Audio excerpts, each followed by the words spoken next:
छठवें चरण का चुनाव संपन्न हो चुका है। सातवें का आज संपन्न होने वाला है 6 बजे शाम तक। और गाजीपुर, मऊ, आजमगढ़, आपके अंबेडकर नगर, बलिया, ये 5 जिले में तो 1 सीट न भाजपा को मिलना है न बसपा को मिलना है। और बनारस में 8 सीटें हैं, 8 में हम 5 जीत रहे हैं, 2 पे लड़ाई है। चंदौली में 4 है, 4 में 3 हम जीत रहे हैं, 1 पे लड़ाई है। जौनपुर में 9 सीटें हैं, 9 में 7 हम जीत रहे हैं, 2 पर वहां लड़ाई है। इस तरह पूर्वांचल में जो 54 सीटों का चुनाव हो रहा है आज 7वें चरण का, आप देखिएगा इसमें कम से कम हम लोग 45 से 47 सीट जीतेंगे।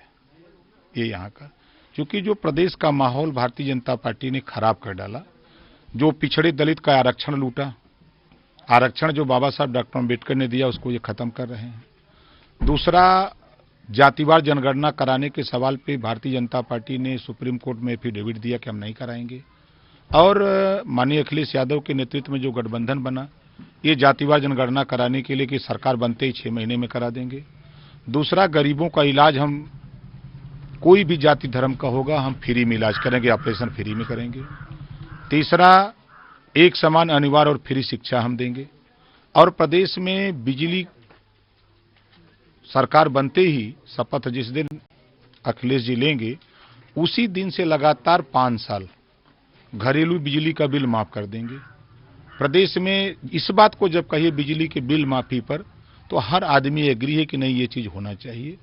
जो योगी मोदी जी के आवारा पशु, या हम अपनी भाषा में पूर्विया भाषा में उसको ललका साँड़ कहते हैं, तो ये ललका साँड़ से निजात दिलाने के लिए पूरे प्रदेश की जनता अखिलेश यादव जी को वोट दे रही है, उनके गठबंधन को वोट दे रही है। और जहां तक गाजीपुर जहूराबाद का सवाल है, तो यहां जितना भाजपा और बसपा मिल के वोट पाएंगे उतना वोट से हम चुनाव जीतेंगे।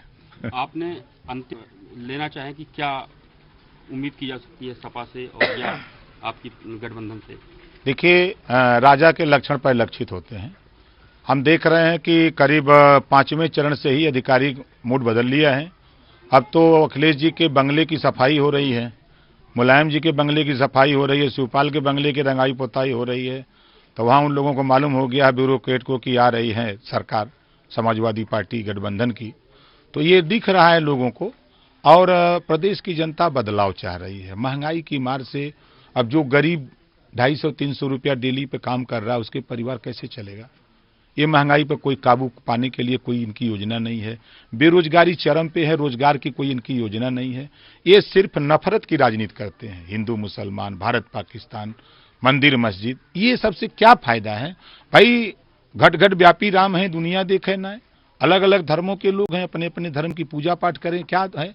आप प्रदेश में अमन चैन पैदा करो, नफरत की बात क्यों करते हो? बात करोगे राष्ट्रवाद का, काम होगा जातिवाद का। आप भी अलायंस पार्टनर रह चुके हैं पिछली बार, तो क्या इश्यूज रहे हैं जिनके ऊपर आपने छोड़ा? देखिए, Bharatiya Janata party use and throw वाली पार्टी है। वो अब आपने देखा कि पूरे उत्तर प्रदेश में लोग कोरोना जैसी महामारी में ऑक्सीजन के लिए, बेड के लिए, वेंटिलेटर के लिए, दवाई के लिए तरस रहे थे। और ये लोग बंगाल में वोट के लिए तरस रहे थे। इनको ये नहीं पता कि यहाँ लोग मर रहे हैं। बांदा से बलिया तक गंगा जी में हजारों लाशें तैर रही थी। इनको ज्ञान नहीं कि इससे हम कैसे निजात दिलावें। ये बंगाल में वोट के चक्कर में खाली पड़े थे। और आज प्रदेश में आप किसी परिवार में जाइए, आपको ये लगेगा कि वो परिवार रोजगार के लिए परेशान है। वहां का नौजवान परेशान है, उसके माँ बाप परेशान है, पढ़ा लिखा करके कि रोजगार नहीं मिल पा रहा है, वो परेशान है रोजगार के लिए। आज किसान से बात करिए तो योगी मोदी के ललका साँड़ से फसलें चली जा रही हैं। इसको रोकने के लिए इनके पास योजना नहीं है। खाली नफरत की बात बोलते हैं। हिंदू मुसलमान, भारत पाकिस्तान, और पाकिस्तान सबसे ज्यादा भाजपा ही जाते हैं। हमारे देश के प्रधानमंत्री जी गए, नवाज शरीफ की पत्नी को पैर पकड़े, साल भेंट किए, बिरयानी खाए चले आए। आपके लाल कृष्ण आडवाणी जी गए, जिन्ना जी के मजार पे चादर चढ़ा के आए। वहीं आप देखिए, जो अटल बिहारी वाजपेयी गए थे, वही ये स्वर्गीय अटल बिहारी वाजपेयी जी समझौता एक्सप्रेस चलाए। पाकिस्तान में जो समझौता एक्सप्रेस लेके गए तो उसके पीछे क्या मकसद था? समझौता एक्सप्रेस आप चलाए तो जो आप काम कर रहे हो, एक तरफ तो नफरत बीज बो रहे हो, और दूसरी तरफ आप समझौता एक्सप्रेस चलाए। हम तो गलत बोल रहे हैं, लेकिन गोबर का कारोबार देंगे। है ना? हमारे देश के प्रधानमंत्री, पढ़ो तब न जानकारी होगी है। सर बात करें हम, आपने बीजेपी क्लेम कर रही है कि वो 300 के पार जा रही है, तो उस पर देखिए, दिल्ली में भी चुनाव हो रहे थे, दिल्ली में भी ये 2/3 चुनाव जीत रहे थे और 2/3 में 3 सीट पाए।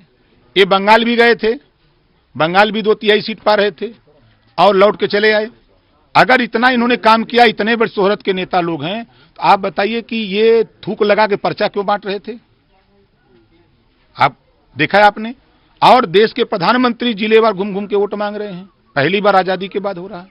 तो ये सब जो सरकार के रवैये हैं, पिछड़े दलित आरक्षण के सवाल पे 69,000 शिक्षक भर्ती, 68,500 शिक्षक भर्ती का आरक्षण लूट लिया योगी जी ने।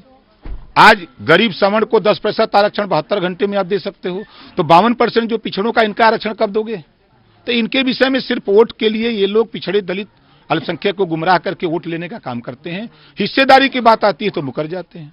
आज नौजवानों को रोजगार की जरूरत है, रोजगार कैसे पैदा हो, इस पर कोई योजना नहीं है। तो ये कथनी और करनी में अंतर आ गया है और उस अंतर का जवाब जनता दे रही है।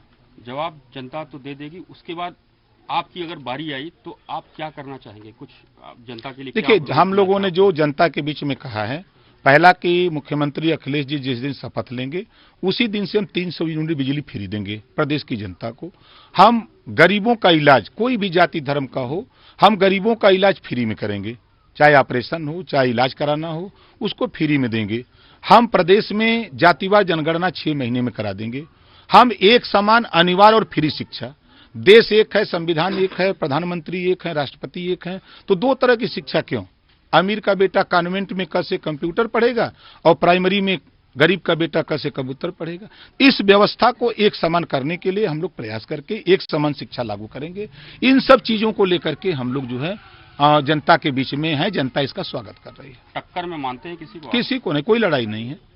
आप देखिएगा ना, जितना भाजपा और बसपा, हम जहां खड़े हैं जहूराबाद, जितना दोनों मिल के वोट पाएंगे उतना वोट से हम जीतेंगे। जनता से कुछ अपील करना चाहेंगे आज? जनता से आपके माध्यम से अपील करूंगा कि वो अपने लिए लड़ाई लड़े, किसी नेता के चक्कर में न पड़े। अच्छी शिक्षा कैसे मिले, अच्छी दवाई कैसे मिले, रोजगार कैसे बच्चों को मिले, प्रदेश में जो आवारा पशु हैं इनसे निजात कैसे मिले, इन सब चीजों को लेकर के जनता को लड़ना चाहिए, किसी नेता के चक्कर में, बहकावे में नहीं। हम तो साफ साफ कहते हैं कि हमने, जहूराबाद के लोगों ने मुझे वोट दिया, पूरे उत्तर प्रदेश में एक मिसाल है, 6 करोड़ 82 लाख रुपया गरीबों के इलाज ऑपरेशन के लिए दिया। पूरे प्रदेश के 403 विधानसभा में इकलौता ओम प्रकाश राजभर है जो अपनी निधि का पैसा एक भी किसी संस्था में नहीं दिया। हमने दिया पैसा तो सड़क, खड़ंजा, आरसीसी, जो काम जनता के लिए पैसा सरकार के मिलता है मद में, वो मद में हमने जनता के लिए काम किया। हमने प्रदेश में, एक इतिहास है कि 5 साल में यहाँ विधायक रहा हूं, कोई माइक लाल ये नहीं कह सकता कि किसी से हम थाने पर दलाली किया हूं। 18 महीने मिनिस्टर था, किसी के ट्रांसफर पोस्टिंग में 500 रुपया लिया हूं, कोई आज तक उत्तर प्रदेश में नहीं कह सकता।